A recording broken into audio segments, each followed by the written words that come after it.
This video shows you how to export your Inventor drawing files to get to Easel so that you can carve your architectural model. I'm going to assume you've already been watching let me show you this. If I go to my architectural model file in Google that I've shared with you, you've already watched these videos. And part of the way through this second video, it asks you to export your Inventor file to a PDF. You need to stop the video at that point, and instead of doing a PDF, you're going to follow these steps. And this is because we don't have the file that he wants us to use at that point on, that we don't have the software. So if you're following along in my Google document, you're going to export to a DWG in Inventor. So let me go to Inventor, File, Export, DWG. Now I've already done this, so the name's already in here. I'm going to call it Drawing 1 and 5, and I'm writing ACAD for AutoCAD format. And that's good to go. I'm actually going to say no. And now you need to open AutoCAD and hit Open File and find that same drawing. You're going to want to see that the background is all black and not have a white sheet. If it's a white sheet, that probably means you opened the wrong file. You opened the Inventor IDW file instead of the DWG. I'm going to start by deleting these little lines here that we don't want. I just selected them and then hit the delete button. And now what you're going to need to do, I'll show you something. The length of this line here is 427 inches, which is the accurate size of your house. You don't want to obviously carve something that's 427 inches, so we're going to scale it here before we export it to the file to be opened by Easel. So I'm going to draw a selection window around this and make sure you get all of it. It's a little bit of a funky selection window process. And now I'm going to hit scale. You can hit this button or you can type scale.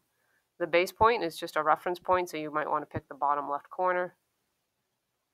And now the scale factor, you're going to have to figure it out. If you want a 1/4 inch to 1 foot equivalent, that would be 1 to 48. So I'm going to type 1/48. Now it's much, much smaller, obviously. I can zoom in and make sure everything looks okay. And now, following along in my instructions, you've done this part. You open it in AutoCAD. Now you need to save it as a DXF file. And this is how you do that. There's a little image of it. I'll show you here. You say the big A, save as. And now you want to change it here. I would pick the most recent version of AutoCAD, which at this point is 2018.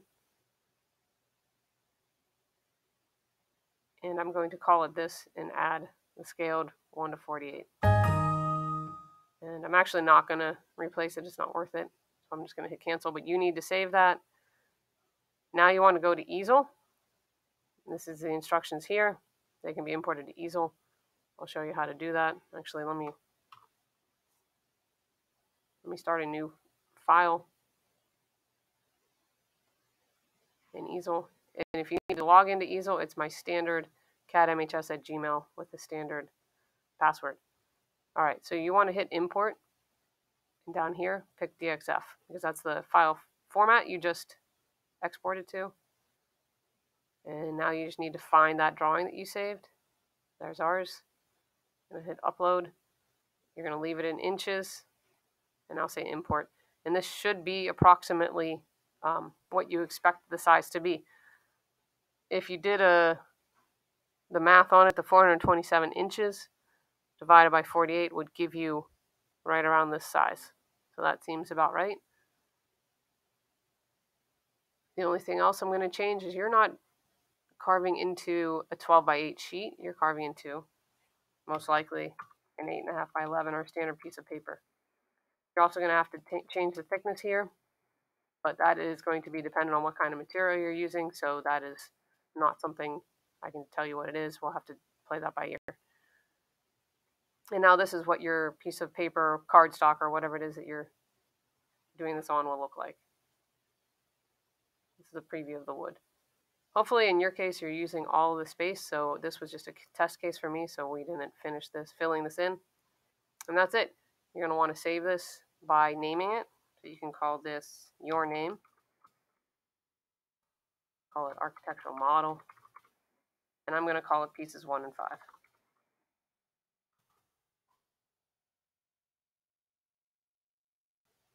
And that's it.